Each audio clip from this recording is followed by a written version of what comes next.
সবে সরে যাও না, আমি চলিতেছি সাইকেল, তুমি দেখিতে কি পাও না? তরে যদি পড়ে ব্যাপক, প্রাণ হবে অন্ত, এর প্রথম আজে পড়ে রবে শিরকটি দন্ত। তাই আমি বলিতেছি তোমাদের স্পষ্ট, নিচে কেন চাপা পড়ে পাবে খালি কষ্ট।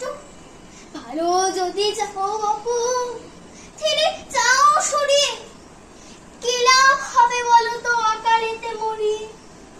প্রতিদিন দিবে সকলে আমাকে, গালি দেবে চাষা ডোম মুচি তেলে কামড়ে। রঘুনাথ একদিন না সরার ফলেতে একেবারে পড়েছিল সাইকেলের তলেতে।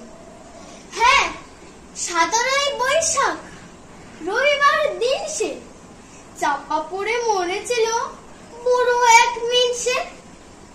তাই আমি বলিতেছি তোমাদের এখনই বাঙালি হয়েছ বাপু, কিন্তু পালায়ন শেখুন।